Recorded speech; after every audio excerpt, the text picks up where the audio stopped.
자, 이어서 우리 한번 퇴적암에 대해서 한번 알아봅시다. 자, 남은 방학 기간 동안 열공 한번 해보는 거예요. 자, 퇴적암 같은 경우에는 생성 원인에 따라서 세 가지로 구분을 할 수 있습니다. 자, 생성 원인을 간단하게 알아보고 조금 더 들어가 보도록 하죠. 자, 퇴적암입니다. 생성 원인에 따라서 크게 세 가지로, 하나는 쇠설성, 우리가 흔히 알고 있는 바윗돌 깨뜨려 돌덩이 깨뜨려 있죠. 그 노래 있죠. 네, 그 노래. 자, 생성 원인에 따라서 쇠설성 퇴적암, 그 다음에 하나는 화학적 퇴적암, 그 다음에 화학 나왔으니까 유기적 퇴적암, 이 세 가지로 나눌 수가 있습니다. 자, 그러면 요거를 일단 보기 전에요. 자, 퇴적암이 무엇인지에 대해서 조금 더 알아야겠죠? 자, 퇴적암, 퇴적이 뭔지 한번 알아봅시다. 자, 조금 더 밑으로 빼서요. 자, 밑으로 빼서 잘 보일지 모르겠네요. 세팅 한번 합시다. 자, 밑으로 빼서요. 네, 좋습니다. 다 보이시죠? 자, 퇴적물이 일단 있어야 됩니다. 뭐 돌덩이든 돌멩이든 자갈이든, 자, 퇴적물이 있어야 돼요. 자, 퇴적물이 결국에는 속성작용이라는 것을 거쳐서 퇴적암이 되는 게 퇴적의 어떤 그건데요. 자, 이때 이 퇴적 속성작용에 들어가는 게 뭐냐면은 다져짐 작용하고 그 다음에 교결 작용이 있습니다. 한글이 참 어려워요. 한글 같은 경우에는 우리가 영어에서 일본어로 바뀐 다음에 그 다음에 한글로 다시 돌아왔기 때문에 굉장히 조금 어렵습니다. 영어로 한번 볼게요. 영어에 거부감 가지지 마시고요. 자, 다져짐, 영어로 하면 컴팩션입니다. 컴팩트하다, 뭐 아시죠? 자, 컴팩션. 자, 교결 작용을 보면은 세멘테이션, 뭔가 스치는 게 있을 거예요. 네, 시멘트, 그죠? 시멘트랑 똑같은 거예요. 자, 다져짐, 컴팩션 작용, 그 다음에 교결, 세멘테이션이 거쳐서 퇴적암이 되게 됩니다. 자, 이때 퇴적물을 일단 보기 전에요. 다져짐 작용부터 한번 볼게요. 일단 컴팩트하게 되는 거기 때문에 뭔가를 수축을 시켜야 돼요. 네, 이때 수축을 시킵니다. 자, 원래라면 퇴적물이 이렇게 굉장히 좀 넓게 이렇게 돼 있어요. 이때 이 빈 공간을 뭐라고 하냐면 공극이라고 얘기를 합니다. 공극이라고 얘기합니다. 이때 이 퍼센트를 얘기를 하는 게 공극률이라고 얘기를 하는데요. 자, 이거는 뭐냐면 전체 부피, 전체 어떤 퇴적물의 부피에서 빈 공간의 부피를 퍼센트로 나타낸 게 공극률입니다. 자, 이때 다져짐 작용을 거치게 되면요, 공극이 줄어듭니다. 그러니까 다시 말하면 뭐예요?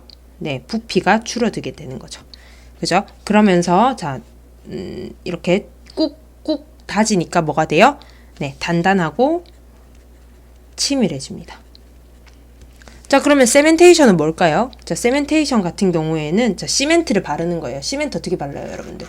시멘트를 뭔가를 이렇게 위에 있으면 이렇게 하나씩 이렇게 정성스럽게 발라주죠. 이것처럼 무엇인가, 자, 지하수나 뭐 또 물 같은 게요, 침전해서요. 이때 이 침전할 때 석회수 안에 있던 광물질들이 침전을 해서 입자들을 메우게 돼요. 그래서 퇴적물 같은 경우에 박편이라고 해서 0.03mm로 이제 돌을 갈아서 현미경에 보게 되면요, 이렇게 있으면은 요 사이를 이렇게 무엇인가 이렇게 뭔가 둘러싸져 있는 조금 더 얹어진 느낌을 여러분들이 볼 수 있게 됩니다. 자, 이게 속성작용의 다져짐과 교결작용인데요. 자, 퇴적물에 대해서 조금 더 자세하게 나올 경우가 있습니다. 1호 개정 교육과정에서 자세하게 지금은 나오진 않지만 어느 수준까지 나오는지도 모르기 때문에 여러분들이 조금 더 알아두셔야 되는 게 있습니다. 자, 퇴적물의 어떤 조직을 한번 보겠습니다. 간단해요. 자, 퇴적물의 조직이라고 얘기를 하면은 크게 일단 원마도랑 분급을 여러분들이 다루시게 될 겁니다. 자, 원마도 같은 경우에는 원마된 정도를 얘기를 해요. 원이 들어갔대 해서 이게 동그란 건가 라고 생각을 하시면 안 됩니다. 자, 원마도 같은 경우에는 모서리가 둥근 정도예요. 모서리가 둥근 정도를 원마도라고 얘기를 합니다. 그래서 이렇게 뾰족뾰족한 거랑 그 다음에 요렇게 된 거랑 봤을 때에 무엇이 원마도가 좋냐라고 얘기를 한다면 얘가 원마도가 크다 혹은 좋다라고 얘기를 하고요. 얘가 작다 혹은 나쁘다라고 얘기를 합니다. 그래서 이 원마도가 언제 나오냐면요. 자, 강에서 강의 상류 한번 봅시다. 강이 시작되는 상류 같은 경우에는 굉장히 가팔라요. 그죠? 경사가 굉장히 가파르기 때문에 얘네가 풍화가 어떻게 돼요?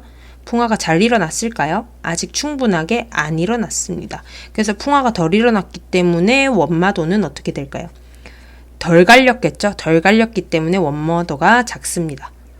그럼 강하류 같은 경우에는 그죠? 충분히 긴 어떤 거리를 오게 되면서 많이 구르고 많이 깎였어요. 그래서 풍화가 크게 일어났어요. 많이 일어났어요. 그래서 원마도는 큰 경우를 여러분들이 이 조직과 환경에 퇴적 환경에서 여러분들이 비교를 하실 수 있어야 됩니다. 그런데 여기서 간혹 하나를 더 알려주자면요. 주의하셔야 될 게 원마도가 아니라 구형도를 조심하셔야 돼요. 원마도는 모서리가 둥근 정도인데요. 구형도는 모서리가 둥글고를 떠나서요. 원과 가까운, 구와 가까운 경우를 얘기를 합니다. 그러니까 타원형하고 이렇게 동그라미가 있을 때에 무엇이 구형도가 좋냐 하면 얘가 더 좋은 거예요. 다시 말해서 이런 오각형과 그 다음에 요런 오각형이 있다라고 얘기를 하면은 여러분들은 뭐가 구형도가 크다? 얘가 큰 거예요. 그럼 원마도는 얘는 좋아요? 아니요, 안 좋은 편이죠, 둘 다. 원마도랑 구형도 헷갈리겠지만 여러분들이 하나 기억하면서 조금 더 추가를 해주시면 좋을 것 같아요. 자, 그 다음에 분급 한번 보겠습니다. 자, 분급은 입자 크기가 균일한 정도를 얘기합니다. 입자 크기가 균일한 정도를 얘기를 하게 되죠. 자, 그래서 그림으로 그려보면요. 자, 퇴적물이 이렇게 비슷한 크기로 이렇게 많이 모여 있어요. 그럼 얘는 분급이 좋다라고 얘기를 합니다. 그런데 다양한 크기로 이렇게 있습니다. 다양한 크기로 이렇게 다양하게 이렇게 있어요. 그럼 얘는 그죠? 얘는 분급이 나쁘다라고 얘기를 합니다. 그러면 요거 둘 중에 공극은 뭐가 더 좋을까요? 자, 보세요. 똑같은 크기의 부피에서 하나는 요렇게 자갈을 먼저 이렇게 넣어줄게요. 비슷한 자갈을 이렇게 넣어줘요. 똑같은 양을 넣었다고 생각을 합시다. 그러면 공극이 똑같겠죠. 그런데 여기에다가 자갈을 넣은 다음에 모래를 넣어줘요. 여기는 모래를 넣어주면 얘는 분급이 어떻게 돼요? 분급은 나빠지죠. 그런데 공극은요? 공극률 자체는 작아집니다. 왜냐면 빈 공간 자체가 줄어드니까요. 그죠? 그래서 보통 분급이 좋은 애들은 공극이 큰 경향이 있습니다. 항상 그렇다는 건 아니지만 여러분들이 이거 비교를 할 때 조금 더 생각을 해주시면서 하면 될 것 같아요. 자, 그러고 이거를 이제 조직을 다 봤으니까 우리가 해야 될 게 이제 생성 원인이죠. 빠르게 한번 끝내봅시다. 자, 오늘은 지금 생성 원인까지 이렇게만 보고요. 환경과 퇴적 구조는 다음 시간에 하겠습니다. 자, 세설성 같은 경우에는 아까 얘기했듯이 바윗돌, 깨뜨려, 돌덩이, 그죠? 기존 어떤 암석의 풍화와 침식에 의해서 일어납니다. 침식 혹은 화산이 터졌을 때, 화산이 이렇게 해서 뿅 터졌을 때 화산 쇄설물들이 이렇게 하늘에서 떨어집니다. 떨어지니까 땅이 할 때는 차곡차곡 쌓이게 되겠죠. 그래서 화산재 같은 것들이 전부 쇄설성이 됩니다. 그래서 예시들을 보게 되면요. 모래, 자갈, 그러니까 이암, 여감, 화산 쇄설물, 응회암 이런 것들이 되겠죠. 이런 것들이 모여서 퇴적암이 되는 게 쇄설성 퇴적암입니다. 그래서 모래, 자갈 말고 뭐죠? 진흙 있죠? 진흙 같은 거. 진흙 같은 이런 게 모인 애들, 자, 세일이 우리가 접촉 변성을 받게 되면요. 요것도 하나씩 한 번씩 나옵니다. 자, 세일이 접촉 변성을 받게 되면 슬레이트가 되고요. 슬레이트가 좀 더 받으면 천매암, 그 다음에 좀 더 받으면 편암, 그 다음에 좀 더 받으면 편마암. 이거 중학교 때 배우셨을 거예요. 기억이 안 나겠지만 간혹 나오는 경우가 작년에도 있었어요. 자, 그 다음에 화학적 퇴적암 한번 봅시다. 자, 화학적 같은 경우는 화학과 관련이 돼요. 그래서 증발이 되거나 그래서 물이 빠지는 탈수 작용이거나 혹은 침전이 일어나는 경우입니다. 자, 이때 광물질이 침전이 돼야겠죠. 여러분들은 지금 당장 구글을 켜서 처트라든지 석회암은 별로 안 이뻐요. 처트나 뭐가 있을까요? 처트, 아게이트 이런 친구들을 검색을 해보시면 됩니다. 자, 이때 증발이나 침전에 의해서 이렇게 만들어지는 퇴적암을 화학적 퇴적암이라고 얘기를 합니다. 그럼 유기적 퇴적암은 뭐냐면요. 동물의 동물이라고 하면 조금 민망해요. 좀 큰 동물도 있지만요. 굉장히 작은 미생물 혹은 포라미니페라라고 하는 유공충, 포라미니페라라고 하는 유공충 같은 어떤 석회질 껍질을 가진 친구 혹은 규질 껍질을 가진 친구들이 죽어서 이렇게 만들어지는 애입니다. 동물의 유해나 골격이 쌓여서 만들어지는 겁니다. 쌓여서 만들어지는 애들이 유기적 퇴적암이죠. 얘들 보면은 이제 얘도 처트가 있고요. 대표적으로 석회암도 있어요. 또 석탄도 있죠. 이때 유기적 석회암에서 보면은 얘네가 조금 더 속성 작용을 받게 되면은 나중에 O8이 됩니다. O8 이것도 한번 쳐보세요. 되게 이뻐요.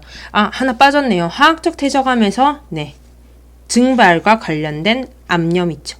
석고라든 암염 있습니다. 암염. 자, 그럼 요거에 관련된 이제 퇴적암과 관련된 어떤 환경은요, 다음 시간에 배우도록 하고요. 그 다음에 퇴적 구조도 다음 시간에 하겠습니다. 수고하셨습니다.